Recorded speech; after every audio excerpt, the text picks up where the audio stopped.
په دې ټیم کې دا بنده الله ته ډیر نږدې چې کله د سر په سجده باندې پروت دا ډیر د نږدېکت ټیم دی الله نو ځکه سجده ذکر کړل وعبد ربک او د خپل رب عبادت کو د الله هوګه حبیبا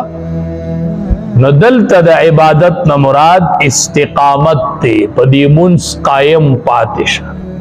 د سینه چې دړه تنگواله دې ختم شو چې بیا منس پرې دا نه وعبد ربک پمنس قائم اوسېږه حتا یاتیک الیقین تر دې پوری چې تا ته مرګ راشي مرګ پوری عبادت کو د یقین معنا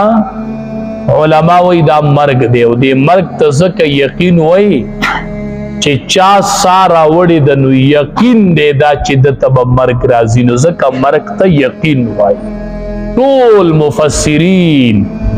د لغت امامانو په دې باندې اجماع کړی دا والجمهور على ان المراد باليقين الموت چې د یقین نه مراد چې دی هغه مرګ دی نو معلومیږي دا چې مرګ ډیر یقیني دی شیخ عبدالقادر جیلانی رحمت الله علیه ته یو شیطان راغی په خیسته شکل کې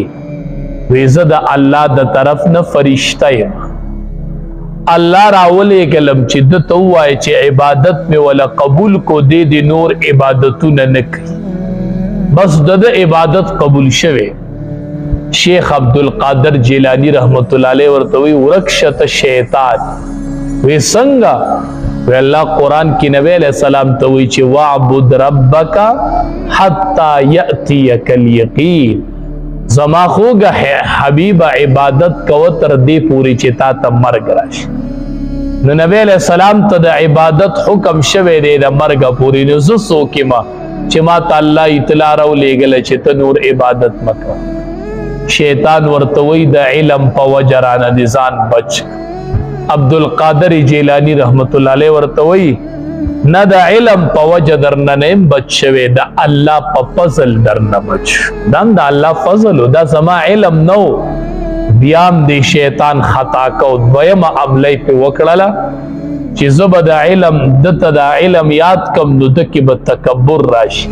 او ورته وی په علم نه بچ شوی د الله په فضل بچ نه د شیطان د وسوسونو او د ګناهونو نه په علم څوک نشي بچ کېږي دا د الله په فضل بچ کیږي د الله په مهرباني بچ کیږي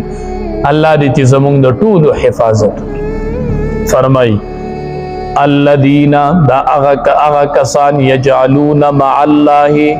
چې ګرځوي د الله سره الهن آخر معبود بل فسوف يعلمون فزرد چې دی بپوه شي ولقد نعلم په تحقیق سره بشکا مونږه پوهیږو انکا چې بشکا ته چې یضیق صدرک تنګیږي سینستا بما پاغو خبرو یقولون چې دوی کوي فسبح پس پاکی بیانوا بحمد ربک د حمد درفستا وکم من الساجدین او شد سجده کوونکو نه وعبد ربک عبادت کو د خپل رب حتا یاتیک الیقین در دې پوری چراشی تا تمرګ